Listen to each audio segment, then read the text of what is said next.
la rougeur aimable. Taxe d'hypocrisie la vertu. Arrache la rose du tendre front d'un innocent amour et y imprime son frère. C'est un acte qui fait du vœu nuptial le même mensonge qu'un serment de joueur. Un acte qui arrache à ce contrat son âme et de la religion fait un vain bruit de mort. Oh, mais qu'est-ce que cet acte qui gronde dans tes mots comme l'orage? Et regardez ce portrait. Et celui-ci, il représente deux frères. Et voyez quelle grâce était sur ce front. En vérité, ce fut une forme, un alliage où chaque dieu semble avoir posé son sceau pour faire à l'univers la promesse d'un homme. Ce fut votre mari. Maintenant, voyez l'autre, votre nouveau mari. Mais êtes-vous aveugle? Êtes-vous aveugle? Ne dites pas que c'est par amour. À votre âge, l'ardeur du sens au calme et maîtrisé se fie à la raison. Et quelle raison choisirait celui-ci après celui-là? Mais vous avez des sens, sinon vous seriez inerte. Mais vos sens sont paralysés sûrement, car la folie ne délire jamais ni ne trouble les sens, au point de ne savoir même plus distinguer, être si dissemblables. Quel démon vous a ainsi dupé à Colamaillard? Les yeux sans le toucher sans la vue, les oreilles sans yeux ni main, l'odorat seul, la plus faible partie d'un unique vrai sens, ne serait pas si stupide. Honte! Rougiras-tu? Hamlet, n'en dis pas plus. Tu tournes mes regards vers le fond de mon âme et j'y vois de si noires taches dont la teinte ne s'effacera plus. Mais tout cela pour vivre dans la franche sueur d'un ivre et croupir dans le stupre, pétrifié, forniqué dans une bauche ordurière. N'en dis pas plus. Comme autant de poignards, tes mots entrent dans mes oreilles. Plus rien, mon tendre Hamlet. Un russe, un pantin, un singe de nos rois, un nègre fin du trône et du pouvoir qui a saisi la précieuse couronne sur sa planche et qui l'a empoché. Plus rien. Entre le spectre.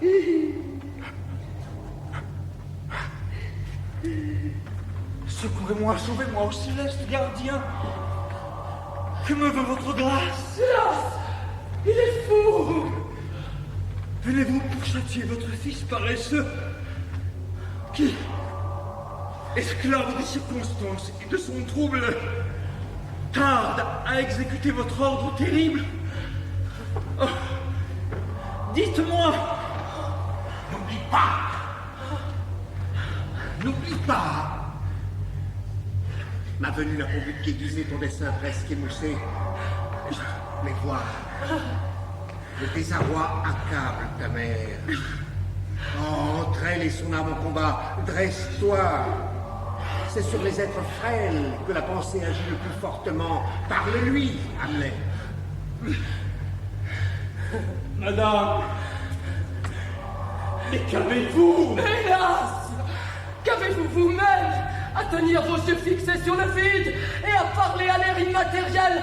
Mon noble fils, sur le feu et la flamme de ta fureur, jette la froide patience. Que vois-tu? Lui, regardez sa pâleur, ses yeux, même des pierres seraient sensibles à son aspect leur prêchant cette cause.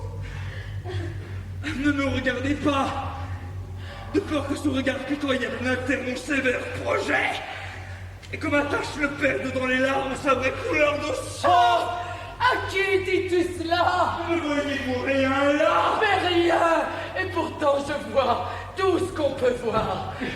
N'entendez-vous rien? Mais non, rien, sauf nos deux voix. Regardez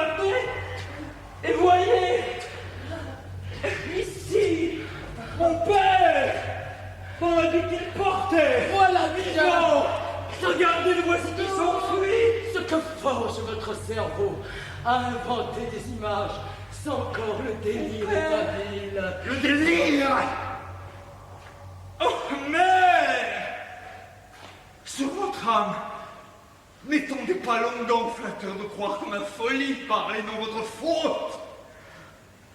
Ce ne serait que recouvrir l'ulcère quand la putride corruption minerait tout d'un invisible abcès. Confessez-vous à Dieu. Regrettez le passé. Rectifiez l'avenir. Et pardonnez-moi ma vertu, puisque dans la mollesse infirme de ce temps, la vertu doit mendier le pardon du vice, et à genoux le supplier de lui permettre de lui faire du bien. Hamlet, tu m'as brisé le cœur en 2 morceaux. Oh, jetez-en la plus mauvaise part, et vivez plus pur avec l'autre. Bonne nuit. N'allez pas au lit de mon oncle. Affectez la vertu que vous n'avez pas. Et cela vous rendra plus aisée l'abstinence suivante, et plus aisée encore celle qui suivra. Une fois encore, bonne nuit. Et quand vous aurez faim, que Dieu vous bénisse. Moi, je vous supplierai de me bénir. Il montre Seigneur, Polonius. Je regrette. Je me charge de lui et je veux répondre de sa mort. Mais, une fois encore, bonne nuit. Je dois être cruel pour être juste. Ce début est dur, mais pire viendra. Que dois-je faire?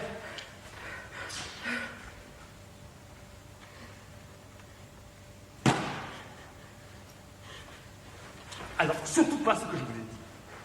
Que ce bouffi encore vous attire à sa couche, qu'il vous pince lascivement la joue, et qu'avec 2 baisers fétides ou ses doigts qui tripotent votre cou, il vous fasse tout avouer que je ne suis pas vraiment fou, que ma folie n'est qu'une ruse. Il serait bon que vous le disiez, car vous qui n'êtes qu'une reine belle, chaste, prudente, iriez vous cacher de si précieux secrets à ce crapaud, ce chat, cette chauve-souris. Mais qui le ferait? N'en doute pas. Si les mots sont le souffle, et le souffle la vie jamais, ma vie ne soufflera un mot de ce que tu m'as dit. Je dois partir pour l'Angleterre. Le saviez-vous? Hélas, je l'avais oublié, la décision est prise. Les lettres sont scellées. Et mes 2 condisciples auxquels je me fierai comme au croc des vipères sont chargés de porter les ordres. Ils me feraient le chemin. Ils ont à me conduire au piège. Ils essaient. C'est un plaisir de voir l'artificier sauter avec sa mine. 2 ruses qui se heurtent. Quelle joie!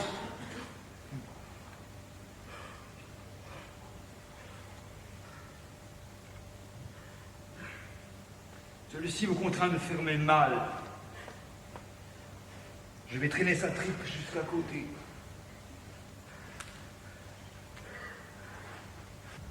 Mère, bonne nuit. Et pour le bon.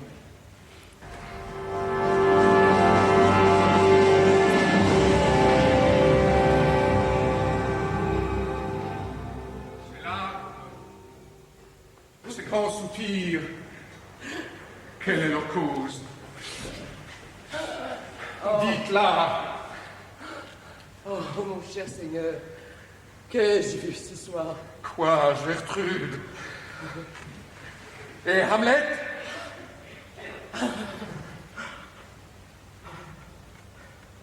Fou, comme vent et mer quand ils se heurtent pour décider du plus fort.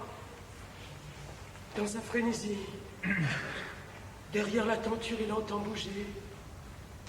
Il tire aussitôt l'épée. Il crie. Un rat. Un rat.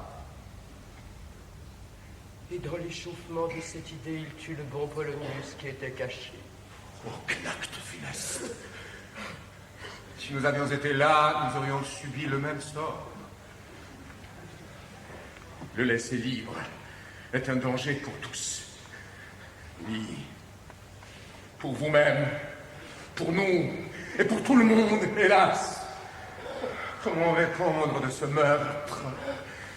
Il retombera sur nous qui aurions dû priver, contraindre, enfermer ce démon.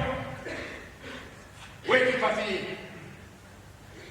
Mettre à l'écart le corps de sa victime. Mais comme il est resté, dans sa folie même, pur comme l'or, parmi de vils métaux, ce qu'il a fait, il le pleure. Oh, Gertrude, venez! Dès que le jour paraîtra sur les grèves, le navire l'emportera. Quant à cet acte, Dieu, il faudra tout notre prestige et notre adresse pour le couvrir et pour l'excuser. Guy Destin! Mes amis, demandez quelque renfort. Hamlet, dans sa folie, a tué Polonius et l'a traîné loin de la chambre de sa mère. Débusquez-le, parlez-lui doucement, transportez le corps à la chapelle. Hâtez-vous, je vous prie.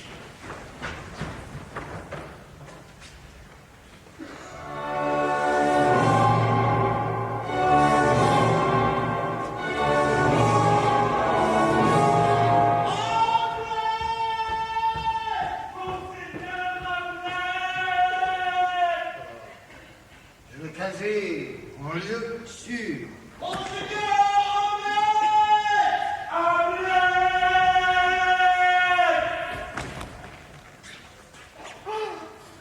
Monseigneur, qu'avez-vous fait du cadavre? Je l'ai rendu à sa parente, la poussière. Dites-nous où il est, qu'on puisse le prendre et le porter jusqu'à la chapelle. Gardez-vous de me croire, De croire quoi? que je puisse garder votre secret et trahir le mien.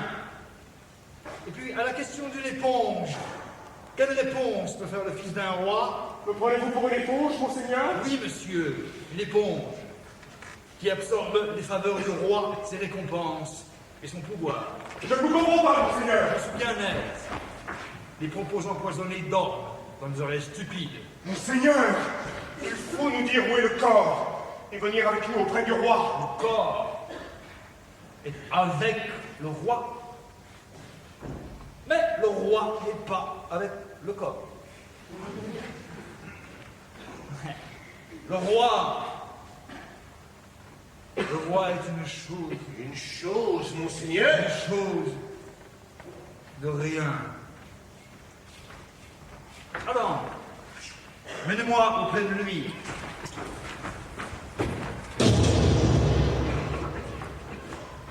Quel péril que cet homme erre en liberté. Et pourtant je ne puis le livrer à la loi. Il est l'idole de la foule inconséquente. Eh bien, quoi que vous? Où est caché le cadavre? On ne peut le lui faire dire. Eh bien, Hamlet.